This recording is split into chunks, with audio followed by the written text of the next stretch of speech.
Olá pessoal, dentro da botânica, mais um tópico aí com vocês, os órgãos com função vegetativa, ou seja, os órgãos vegetais. Começando aí, nós vamos estudar 3 órgãos, tá? Raiz, caule e folha. Iniciando aí pela raiz, que tem o papel de absorção de água e sais minerais.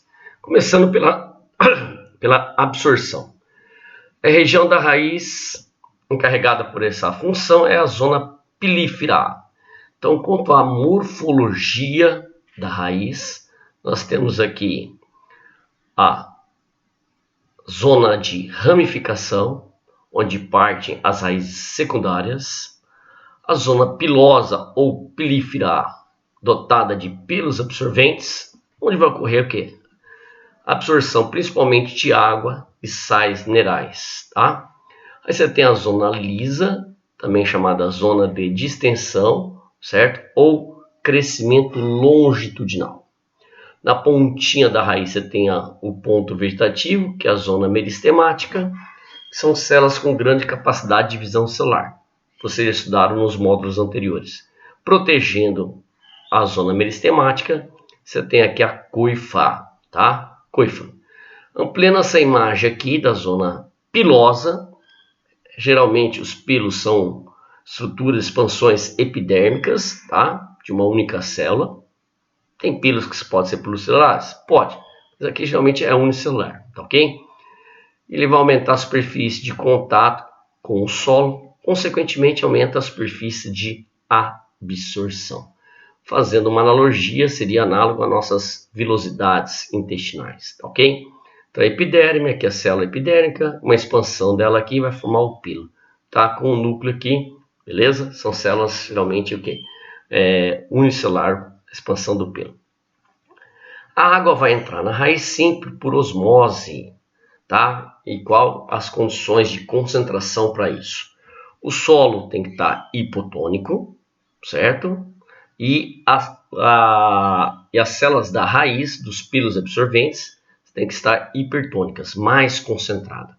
Lembra que a osmose, certo? É a passagem do solvente, no caso a água, do meio menos concentrado, certo? Para o meio mais concentrado. Então, por isso que as células do pelo absorvente têm que estar hipertônicas, mais concentradas, certo? Aí a célula vizinha ao pelo absorvente fica agora hipertônica e retira água do pelo. Então vai passando célula a célula, ok? O processo repete em relação à segunda célula, mais interna, né? E assim a água atinge a endoderme. É claro que essa água pode passar também entre os espaços celulares, tá? Então vou falar as duas vias já para vocês. Então, condição para a água entrar na raiz, tá? O solo hipotônico, a raiz hipertônica, certo? Então a água passa por osmose, então do solo para a raiz, ou seja, para as células do pelo absorvente, certo? Caminho que a água pode percorrer: via apoplástica, entre os espaços intercelulares, ou seja, entre a parede celular, certo? Que vocês estão vendo aqui nessa imagem, a figura aqui representada pela salinha azul, entre os espaços celulares, mas mesmo assim, quando chega na endoderme, tem que passar por dentro do citoplasma, beleza? Vamos lá, olha o que ele fala aqui. Mas, chegando à endoderme, obrigatoriamente deve passar pelo simplasto, parte viva da célula. Então, vamos para a via simplástica, tá? Pelo interior da célula, tá? Vai através dos plasmodesmos, pontes citoplasmáticas. Então, essa via vermelha, a água entra por osmose pelo pelo absorvente. Essa célula que está mais concentrada puxa a água do pelo e assim vai de célula a célula, até as células mais internas, certo? Passa pela endoderme até atingir o vaso do xilema, tá? Então essa imagem aqui seria aqui em relação às células do pelo absorvente, certo? Elas estão hipertônicas. Aqui o meio externo, o solo, está hipotônico. Então essa água passa do solo para dentro do pelo por um processo passivo, sem gastar energia, tá? Por osmose, uma difusão simples por osmose, beleza? Vamos lá. Nas monocotiledôneas, a água passa através das células de passagem, e nas dicotiledôneas, estrias de Caspary. Então vocês estão vendo aqui uma dicotiledônea, tem 2 cotilédones, certo? Lembra que vocês estudaram a organização, né? Você tem lá tecido de revestimento, fundamental, né? E de condução, beleza? Então vocês estão vendo aqui a endoderme, parênquima cortical, simplesmente córtex. Aí vocês estão vendo aqui a endoderme, que nós vamos detalhar, o periciclo, floema e xilema, tá? Então, ampliando essa imagem aqui, galera, nesse pontinho aqui, na região da endoderme ali, tá? Principalmente. Então, vocês estão vendo aqui, aqui a epiderme com pílula absorvente, certo? Aqui o parênquima cortical e essa endoderme de dicotiledônea, tá? Tem estrias de Caspary, tá? Que vai proteger aí, no caso, para evitar também o refluxo da água, certo? Da seiva. E aqui o 3 até chegar onde? O xilema, tá? Já nas monocotiledôneas, tá? Como que é organizado isso aqui? É um pouquinho diferente a raiz, tá? Quanto à anatomia interna. Pessoal, você tem aqui a epiderme, certo? Aqui, parênquima cortical, beleza? A endoderme. Vamos ampliar. Qual a diferença da endoderme de mono para dico? Na monocotiledônea, tem reforço em U e células de passagem, tá? E células de passagem. Então, vocês estão vendo aqui, essas células aqui, não tem um reforço em U, seria a célula de passagem. Aqui, número 2, a epiderme, certo? Aqui o 3, a endoderme. Aqui o 2 é a parênquima cortical, desculpe. Aqui é a endoderme com reforço em U, repare. Tá? Aqui vai dificultar a passagem da seiva. Por onde que essa seiva vai passar? Pelas células de passagem, até chegar no xilema. Beleza? Então, basicamente, dicotiledônea endoderme com estria de Caspary nas dicotiledôneas, e nas monocotiledôneas, endoderme com reforço em U, tá? Bom, é claro que isso aí vai dar proteção para evitar o refluxo, tá? E assim por diante. O que é seca fisiológica? Em determinadas condições, o solo contém água aproveitável para o vegetal, mas esse não pode absorvê-la. Tal fenômeno é conhecido como por seca fisiológica, ocorrendo quando há um resfriamento do solo em presença de substâncias tóxicas ou na ausência de oxigênio. Olha que interessante. O solo é chamado seco quando as soluções são muito concentradas, retendo grande força das moléculas de água. Então está hipertônico, beleza? Nessa época o vegetal perde os pelos absorventes e também as raízes mais delicadas, desenvolvendo-se novamente no período favorável, certo? Vamos lá, gente. A absorção de sais agora, tá? Tem 2 processos, difusão e absorção ativa com gasto de energia. Então, vamos começar pela difusão, certo? Então, sempre a difusão é um processo passivo, seguindo o gradiente de concentração, ou seja, deslocando do meio de maior concentração hipertônico, certo? Aqui, ó, solo maior concentrado em nitrato, certo? Hipertônico. A raiz menor concentração hipotônica. Então, passa simplesmente sem gastar energia do meio mais concentrado, então a favor do gradiente, para o meio menos concentrado, certo? Então, a difusão, processo passivo sem gasto de energia. Agora, a absorção ativa, o que mais predomina, tá? Por isso que precisa ter muita mitocôndria para dar energia, dá para fazer essa absorção ativa. Pessoal, o movimento de íons contra o gradiente de concentração agora vai inverter. O solo está hipotônico, ou seja, menor concentração de íon K+, aqui o potássio, e a raiz, né, os pelos absorventes da raiz, vai estar em maior concentração. Mesmo assim, ela não quer perder potássio para o solo, certo? Se você tirar a energia, ela vai perder potássio, vai sair, tá? Então, ela gasta energia para continuar absorvendo o potássio do solo, certo? Aí é o principal tipo de absorção de sais, é o transporte o quê? Ativo, tá? Lembra que gasta energia, né? É um processo metabólico, tá? Vamos lá. Os íons minerais, tá? São divididos de acordo com a necessidade em 2 grandes grupos: macronutrientes ou macroelementos, que a planta necessita em grande quantidade, tá? Nitrato, fosfato, potássio, cálcio, magnésio, enxofre, ok? E os micronutrientes ou microelementos que a planta necessita em pequena quantidade: ferro, manganês, molibdênio, bório, cobalto, certo? Zinco, entre outros, tá ok? Então vamos falar aqui dos principais, NPK, Mg.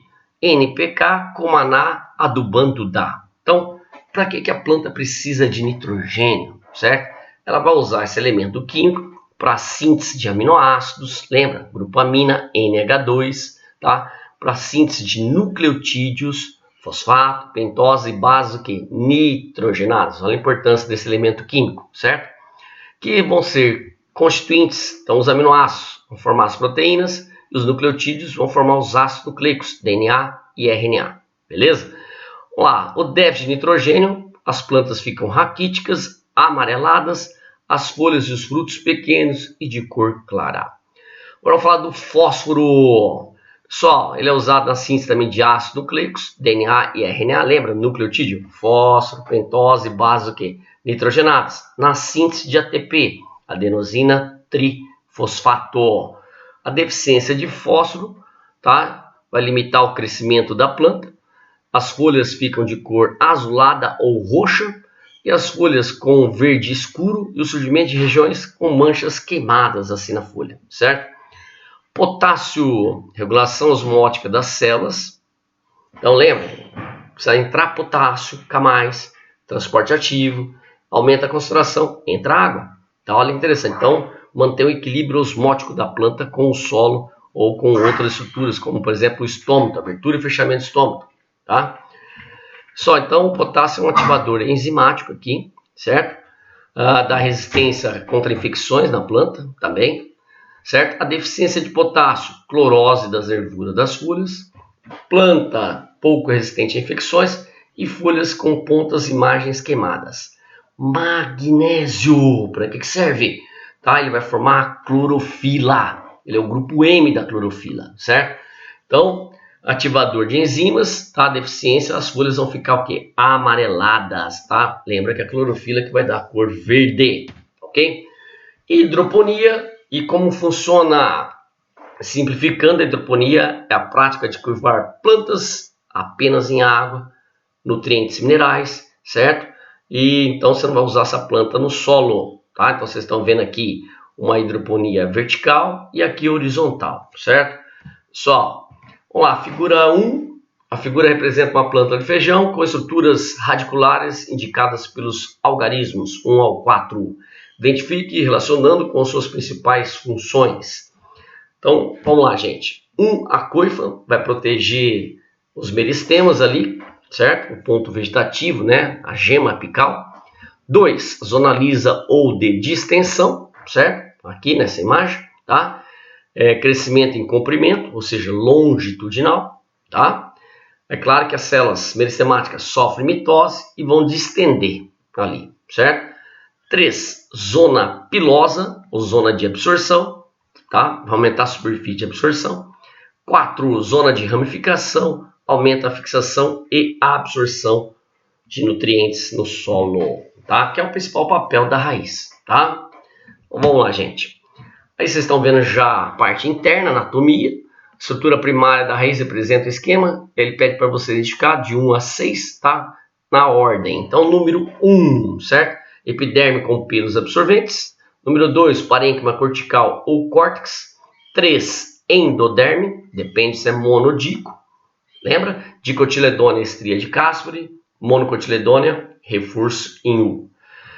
Vamos lá, aí você tem aqui o número 4, essa cruz aqui no meio, certo? A amarelinha, que é o xilema. Aqui é marronzinho na periferia, o floema, certo? Número 5. E depois da endoderme, aqui o número 6, tá? Apontando aqui, é o periciclo. Para que serve o periciclo? Para formação de raízes secundárias, ok? Vamos lá. Os adubos inorgânicos industrializados, conhecidos com a sigla NPK, nitrato, fosfato e potássio, contêm sais de 3 elementos químicos. Qual da alternativa indica a principal razão, as principais razões pelas quais esses elementos são indispensáveis à vida de uma planta, certo? Olá, o nitrogênio é constituinte dos ácidos nucleicos e das proteínas, beleza? Fósforo é constituinte dos ácidos nucleicos e proteínas, e o potássio é constituinte dos ácidos nucleicos certo? Não, aí, pessoal, tá errado o potássio lá, né? Vamos lá, alternativa C para ir mais rápido. Nitrogênio é constituinte dos ácidos nucleicos e proteínas, beleza? Fósforo é constituinte dos ácidos nucleicos, beleza? E o potássio, certo? Atua no equilíbrio osmótico e na permeabilidade celular. Só atualmente o cultivo de verduras em soluções de nutrientes, método conhecido como hidroponia ou hidrocultura, certo? Para o crescimento de vegetais necessita de alguns nutrientes em maiores quantidades, os macronutrientes ou macroelementos. Assim, a opção que contém os macronutrientes essenciais para o crescimento dos vegetais, lembra NPK, Mg, graves esses 4, já dá para responder, certo? Ah, mas olha a alternativa A, tem NPK, mas não tem Mg, certo? Vamos lá para a alternativa que então? C, grave pelo menos esses 4 aí, nitrato, potássio, fosfato e magnésio. Claro que o cálcio também e o enxofre fazem parte, ok? Vamos lá, vou estudar agora a segunda estrutura, segunda órgão vegetal, caule, tá? Morfologia externa. O caule é um eixo ascendente da planta com função de produção de folhas, flores e frutos, transporte de seiva bruta e elaborada e também com a função de reservar. Onde se origina o caule? Da gêmula e caulículo do embrião. Os caules podem reconhecer assim, gema apical, tem gema lateral, nós e entrenós. O que são gemas? Cara, são células meristemáticas que têm uma grande capacidade do quê? De multiplicação celular, de mitose, que vai garantir o crescimento, certo? Então as gemas são classificadas quanto às atividades, pode estar ativas ou dormentes, quanto à evolução. Função vegetativa vai produzir novos ramos, ou reprodutora, essas gemas vão produzir flores, tá? Aí o nó, região mais espaçada do caule, certo? Por onde parte as folhas e geralmente tem uma gema aí ou um ramo que vai brotar, certo? Entrenó ou internódio, o espaço compreendido entre dois nós, então vamos entender essa morfologia agora com o esquema. Tá? Vocês estão vendo aqui a gema apical, responsável pelo crescimento longitudinal, gemas laterais que vão formar os galhos, certo? O espessamento aqui do caule, onde estão as gemas laterais, os galhos, chamado de nó, o espaço entre um nó e o outro, internódio ou entrenó. Então, salientando melhor, o nó, certo? Outro nó, internódio ou entrenó e as gemas apicais e gemas laterais. Bom, anatomia do caule, estrutura primária a gente vai estudar. Lembra que dicotiledôneo também tem estrutura secundária, certo? Basicamente encontramos epiderme, casca e cilindro central. A epiderme é formada por uma única camada de células, que é originadas lá no dermatogênio ou protoderme, lembra? Tá? Pessoal, a casca, o córtex, é preenchida por parênquima, certo? Tecido de preenchimento, certo? Pessoal, geralmente essas células aqui pode ter clorofila ou não, depende do caule, certo? Pessoal, e no cilindro central, certo? Você vai ter aqui o câmbio, certo? Que vai formar para fora quem? Floema e para dentro o que? Xilema. Nas dicotiledôneas, esses feixes vasculares são ordenados em círculo, tá? Em círculo. Por quê? Por causa do câmbio, meristema secundário, tá? Nós estamos vendo só a estrutura primária, isso aqui vai aumentando, vai formando os anéis de crescimento. Já de monocotiledônea, esses feixes vasculares, essas carinhas que vocês estão vendo aqui, certo? Não tem uma organização, eles estão dispersos, tá? Então vocês estão vendo aqui esses buraquinhos maiores, xilema, os menorzinhos floemas, e aqui em volta você tem esclerênquima protegendo. Aqui mais amarelinho, parênquima, tá? De preenchimento. Então vocês estão vendo epiderme, tá? Esclerênquima ao redor aqui dos vasos condutores para dar proteção. Então, dicotiledônea, feixes vasculares ordenados em círculo, tem crescimento em espessura. Monocotiledônea, os feixes vasculares dispersos, tá? Não tem essa organização. Bom, vamos partir agora para folhas, certo? Terceiro órgão vegetativo, tá? Órgão responsável por quem? Pela fotossíntese e trocas gasosas. Morfologia da folha, vocês estão vendo aqui essa lâmina, tá? Que é a extensão da folha, que é chamado de limbo, beleza? Pessoal, aí vocês estão vendo um cabinho que prende a folha ao caule, o pecíolo, tá? A haste vai fixar ali, certo? Essa bainha aqui, que é a região terminal dilatada do pecíolo, tá? Onde ocorre a apreensão realmente ao caule aqui. E as estípulas são projeções filamentosas, né, na região basal da folha, que vai conferir proteção. Para qualquer um dos 4 elementos pode estar ausente, tá? Qualquer um dos 4 elementos pode estar ausente: limbo, pecíolo, bainha e estípulo. Lembra que no limbo você vai ter as nervuras, aqui no caso é uma dicotiledônia, nervura em rede ou pena, tá? Então vamos lá. Então a folha é o órgão responsável pela fotossíntese, que você vai elaborar o próprio alimento, por isso que são autótrofos, tá? Lembra que a água e os sais vão entrar pela raiz, a famosa seiva bruta inorgânica, vão ser transportadas pelo xilema até a folha. Aqui, tecido da folha, parênquima palissádico, parênquima lacunoso, ou seja, parênquimas clorofilianos, responsáveis por elaborar a glicose, daí nome, seiva elaborada. Então você tem aqui uma equação, tá, da fotossíntese: 12 moléculas de água, mais 6 de gás carbônico, luz, clorofila, C6H12O6, glicose, mais 6 água, mais 6 oxigênio, tá? Então essa troca de gás aqui entre oxigênio e gás carbônico ocorre através dos estômatos, tá? Então, anatomia interna da folha: epiderme unistratificada, protegida aqui pela cutícula, que tem o papel de impermeabilizar. Tem esses estômatos para permitir o que? Trocas gasosas, oxigênio, gás carbônico e vapor d'água. O mesófilo foliar, parênquima palissádico, com função de defesa contra os raios solares. Parênquima lacunoso, as células são mais espaçadas, o espaço entre aqui uma célula e outra chama meato, e aqui lacuna, deu nome, parênquima lacunoso. Esses espaços para facilitar a circulação de gases, certo? É claro que você vai ter as nervuras, que são os vasos condutores, xilema e flema, sempre protegido em volta pelo esclerênquima. Então a anatomia da folha cai bastante vestibular, tá? Desses 3 órgãos vegetativos, raiz e folha, é o que mais predomina é a anatomia da folha, ok? Vamos lá, a estrutura dos cloroplastos, tá? Vocês já viram isso aqui quando estudaram fotossíntese, ou vão estudar fotossíntese, depende do grupo aí, né, da sala. Pessoal, membrana plastidial externa, beleza? Tem duas, uma membrana externa e uma membrana o quê? Interna. Aí você tem aqui a matriz ou estroma, lateral gelatinoso. Aí você vai ter aqui tilacoides, essas moedinhas aqui em detalhe, os tilacoides, tá? Conjunto tilacoides a gente chama de granum. Então você tem um grano aqui, outro grano aqui, aí a gente chama de conjunto de granum, grana, tá? Bom, ampliando a imagem então aí do cloroplasto, estrutura responsável pela fotossíntese, que armazena a clorofila, que fica no parênquima lá palissádico e parênquima o quê? Lacunoso, lá no mesófilo foliar, certo? Novamente aqui vocês estão vendo a membrana externa, a membrana interna, as membranas plastidiais, certo? Aqui os tilacoides, que armazenam clorofila, conjunto de tilacoides, tá? A gente chama de granum, conjunto de granum, grana, tá? O espaço aqui, gelatinoso, onde vai ter DNA, RNA, certo? Ribossomos, tem seu próprio material genético, lembra? Isso aqui, teoria de Lin-Margulis, endossimbiose, uma cianobactéria foi fagocitada, deu origem aos cloroplastos, tá? Então você tem ali uma matriz ou estroma.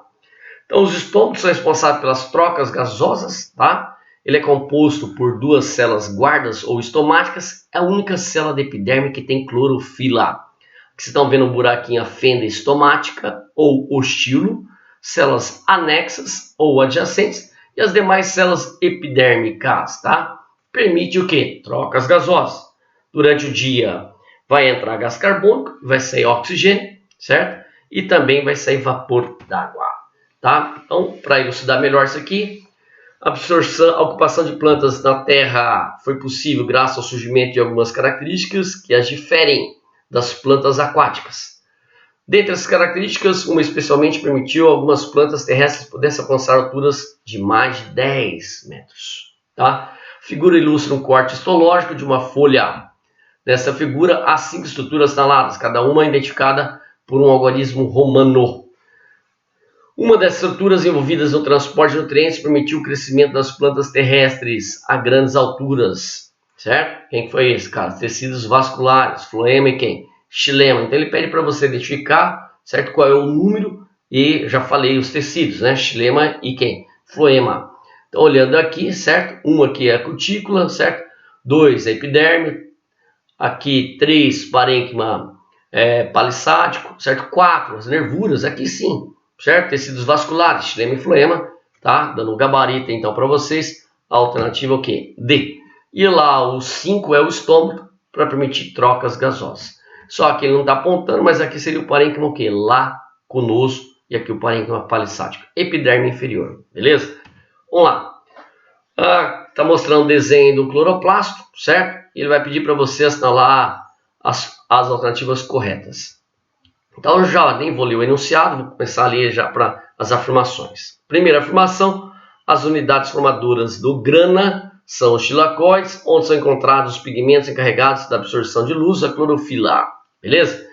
A matriz ou estroma desse organóide contém proteínas estruturais e enzimas catalisadoras de reações fotossintéticas que conduzem à produção de glicose.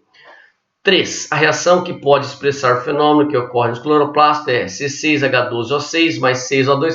Galera, isso aqui é reação da respiração e não da fotossíntese, tá? Então, apenas 1 e 2 correta, alternativa A.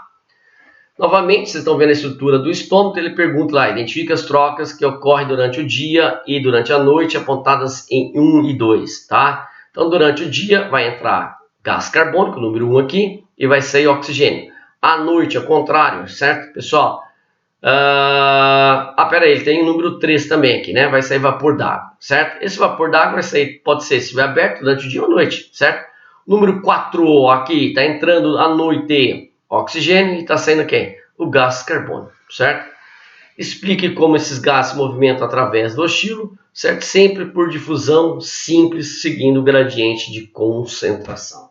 Beleza? Vamos finalizar nossa aula aqui e vamos para a parte prática. Vamos para os exercícios da sua apostila. Até breve.